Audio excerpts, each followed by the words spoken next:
joining me now is Scott Reid. He's CTV's political commentator. Scott, good morning to you. Can we pick up there with that question about whether or not this lame duck prime minister is in a real position to take on Donald Trump? And given what we heard from President-elect Trump yesterday, that question is just top of mind for so many people right now.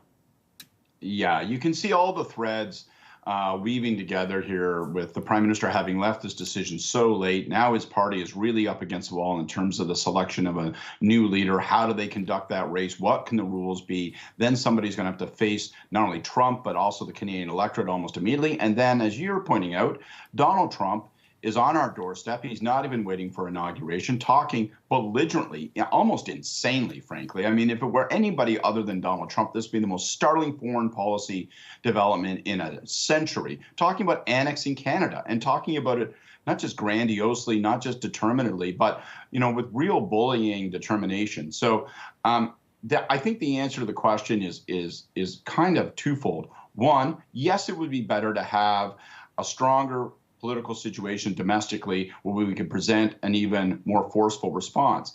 But I also think, to be candid, it doesn't really matter to Donald Trump. I don't really, first of all, I think most of these statements have been motivated by a desire to distract from the anniversary of January 6th. We got to keep that in mind. Second, I don't think Donald Trump gives a tinker's damn whether or not the Canadian prime minister is in a strong domestic political situation. I don't think, for those who argue, oh, well, we need a majority prime minister so that they take a stronger hand. Really? I don't know that that's going to matter to Donald Trump. I don't think he's going to say, my God, I'm backed off the plate. I'm a little worried now. This prime minister appears to have broad support across this country. I don't know that he cares or calculates that when he sits down and makes these statements or when he moves on tariffs. And so, yes, it matters, but I don't think we should exaggerate how much it matters. Okay, I'm just going to pivot here briefly. We're going to come back to the Liberal contest in just a second, but I want to play for you the sound and for our viewers last night from Fox News when Jesse Waters is asking Premier Doug Ford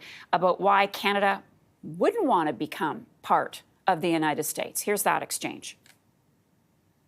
Yeah, what's your problem with the United States absorbing Canada? Well, first of all, Jesse, you know, I love the U.S. I love Americans, and I get it. You know, President-elect Trump is a real estate tycoon. He's made billions, but that property's not for sale. As simple as that. But I have a better idea, Jesse. Why don't we create Fortress AmCan and make sure it's the richest, wealthiest, most prosperous jurisdiction in 2 countries anywhere in the world? We have the critical minerals, we have the energy, we have the electricity that America needs. So, Scott, I'm wondering if we can get your assessment on that. Ford has been out there on U.S. cable networks pitching the strong relationship between Canada and the U.S., defending Canada. Politically, what do you make of it? And has he become the de facto leader on this at a time when, you know, as I said in the first question, many people think we need one? I don't know about that, to be honest. I mean, I think we're going to have to play a whole bunch of different kinds of cards here. I think we're going to have carrot and stick. I think we're going to need good cop and bad cop. It's going to be a combination of, you know, cooperation and compromise, but we're also going to need some resolve and some resilience. I think we're going to need retaliation.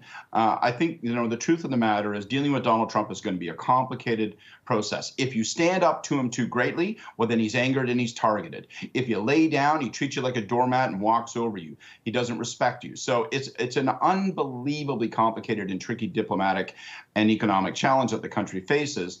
And like I said, I really truly think that Donald Trump almost doesn't care who he's sitting across the table from. I mean, Pierre Poilievre, if he were to become prime minister, he will have an obligation to defend Canada's national interests. He will also have to say, as has Prime Minister Trudeau, as has Premier Ford, sorry, back off. Canada ain't for sale.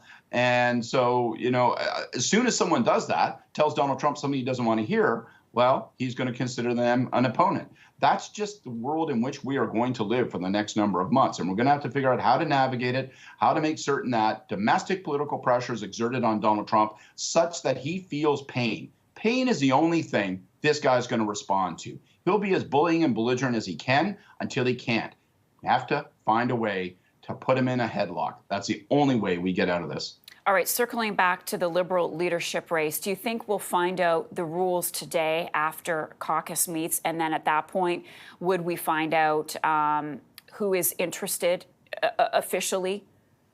Yeah, and a lot of people have speculated there will be a relationship between those things, that a number of potential candidates are waiting to see exactly what the rules are before they decide whether or not to toss their hat in.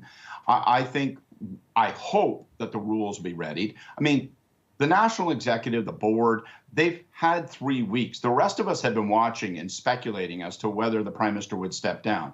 Presumably, they have prepared some scenarios. They've thought about questions like, are you really going to permit non-Canadian citizens to participate in a leadership race? Open yourself up to the allegations of foreign interference and the threat of interest group infiltration. Are you really going to set a 4-month leadership race? Clearly not. So hopefully they've thought of those things. If they can't release them today, they better release them very quickly. And to be honest with you, Marcia, I think we might see some candidates come forward and declare their intentions even prior to the release of those rules. Obviously, we've had one relatively marginal candidate declare his intention already. But the biggies, the Chrystia Freelands, the Mark Carneys, Dom LeBlanc, Melanie Joly, what are they going to do? They may await the rules. Some of them may say something even sooner. All right, yeah, Frank Bayless from Quebec, a businessman there, saying that he is definitely interested. Scott Reid for us this morning. Scott, thank you so much. Good to see you as always.